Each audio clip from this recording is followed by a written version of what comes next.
क्योंकि जनसंख्या तेजी से ग्रो हुई। पहले क्या है थी कि इतना संसाधन की कमी थी और खेत कम जोतते थे। एक खेत में ऐसी प्रॉब्लम आ जाती थी तो दूसरे खेत की जुताई कर देते थे। अब क्या है, प्रॉब्लम जनसंख्या की है। जनसंख्या अधिक होने के कारण हम किस पश्चिमी राजस्थान के जीरे के जो किसान हैं उनके लिए ये वीडियो इन्फॉर्मेशन होने वाली है, क्योंकि उनके लिए बहुत बड़ी समस्या आ रही है कि वो लगातार जीरे की बुआई कर रहे हैं। पिछले साल भी जीरा बुआ था, इस साल भी जीरा और अगले साल जीरा बोने जा रहे हैं। उनके लिए ये समस्या आएगी, आने का नाम ही, रुकने का नाम ही नहीं ले रही है। किसान लेकर के पौधे को जाते हैं और दुकानदार को देते हैं सीधे। दुकानदार क्लोरोपाइरीफॉस दे देता है, कहता है कि ले जाओ और अपने खेतों में डालिए। दीमक का प्रकोप हो गया दोस्तों। दीमक कभी जड़ को गालती नहीं है, वो मरे हुए पौधे के टिश्यू को खाती है और अपना पोषण करता है। अपने खेत में पौधे क्यों मर रहे हैं ये किसी ने भी नहीं सोचा है, और न ही क्योंकि इतने शिक्षित नहीं हैं। और हम जिस तरफ जा रहे हैं, हमने जो पूर्वजों से शिक्षा ली उनको हमने अपने जीवन में नहीं उतारा और उसे बदलने की कोशिश नहीं की, क्योंकि हम दूसरी तरफ भटक गए। और पूर्वज हमें जो खाद देते थे और वो कई जैविक प्रक्रिया के द्वारा इन चीज़ों को कंट्रोल करते थे। दोस्तों, खतरा जब बढ़ा क्योंकि जनसंख्या तेजी से ग्रो हुई। पहले क्या है थी कि इतना संसाधन की कमी थी और खेत कम जोतते थे। एक खेत में ऐसी प्रॉब्लम आ जाती थी तो दूसरे खेत की जुताई कर देते थे। अब क्या है, प्रॉब्लम जनसंख्या की है। जनसंख्या अधिक होने के कारण हम किस खेत को जोते, कहाँ जोते। हमारे पास इतना ही खेत है, उसके 7 से 8 बंटवारे हो गए तो उन खेतों में बहुत ज़्यादा प्रॉब्लम आ रही है। लगातार जो 6-7 खेत है उनमें अपन ऐसा कीजिए, एक खेती को 3 भागों में बांट लीजिए, जिसमें एक भाग में पशुपालन कीजिए, एक भाग में बागवानी कीजिए और एक भाग में आप परंपरागत खेती कीजिए। उससे आपको बहुत अच्छा मुनाफा मिलेगा। ये समस्या का समाधान हो जाएगा, दवाई से नहीं होगा दोस्तों। मैं कहता हूँ आने वाले समय हम जो रसायन अपने खेतों में डाल रहे हैं और वो रसायन रिच होकर के लगातार जमीन में जा रहे हैं, वो भी बहुत बड़ी प्रॉब्लम होने वाली है। ये नहीं रुकने का नाम ही नहीं लेंगी।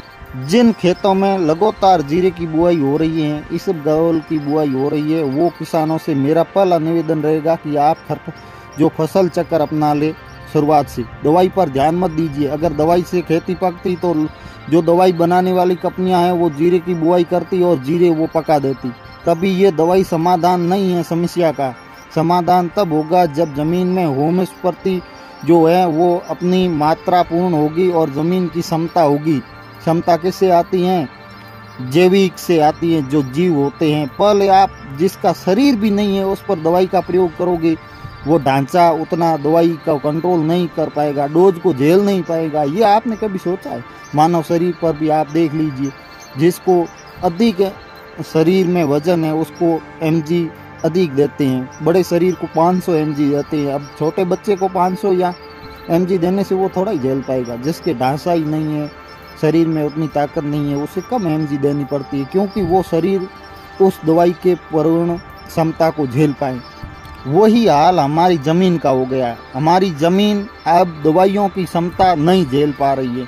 दवाई में लगातार बदलाव हो रहे हैं। कई जो पहले सूत्र थे उनको बदल रहे हैं और नई नई टेक्निक यूज कर रहे हैं। इससे किसानों को फायदा तो कम हो रहा है, बिल्कुल 0.2% हो रहा है, और दवाई कंपनियों को फायदा हो रहा है। दुकानदार के पास जाते हैं तो पहले उनको फिक्स टारगेट दिया जाता है, आज 1000 लीटर निकाल दीजिए, आपको वहाँ का टूर दे देंगे। तो किसान को प्रॉब्लम होगी, वो ज़्यादा डोज डलवाएगा, कभी कब डालने को नहीं कहेगा, और जिस दुकानदार को दवाई पर ज़्यादा कमीशन है वो वही बेचेगा।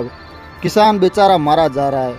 आखिर ऐसा क्यों हो रहा है, ये हमें सोचने की ज़रूरत है।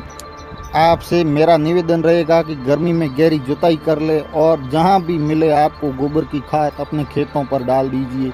उसके बाद में जब बरसात की पहली सीजन की बरसात हुए उस टाइम ढांचा या जो हरी खाद बनाने के लिए आप ज्वार का प्रयोग कर सकते हैं। दलहनी फसल है जिसे राइजोबियम कल्चर बोलते हैं, उनकी गांठों में बहुत ही क्षमता होती है और नाइट्रोजन का उपयोग करके वो जमीन को अच्छी उर्वरक क्षमता वाली बना देती है।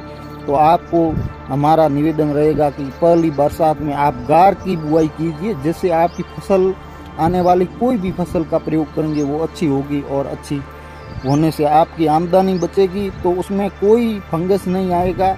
उसके बाद में जब गार फूल में आए, अच्छी तरह से खेत भर जाए, 2-2 फीट क्या हो जाए, थोड़ा ज़्यादा बीज बोना है, क्योंकि आपस में दूरी कम होने से वो ज़्यादा ग्रोथ लेगा और हाइट अच्छी होगी।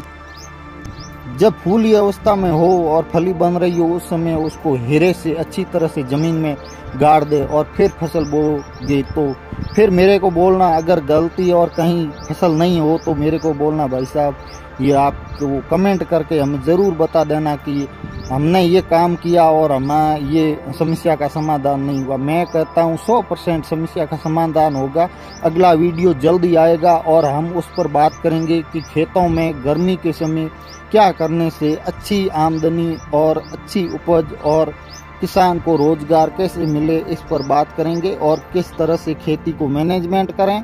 तो आने वाला वीडियो बहुत ही अच्छा होगा, ज़रूर आप प्रतीक्षा कीजिए, हम जल्द ही आपके लिए वीडियो लेकर आएंगे। हम क्षमा चाहते हैं, कुछ दिन से हमारे YouTube चैनल पर वीडियो नहीं आए, उसके लिए हम माफ़ी चाहते हैं। आप नए हो तो हमारे YouTube चैनल को सब्सक्राइब कीजिए। धन्यवाद। जय हिंद, जय भारत, जय किसान।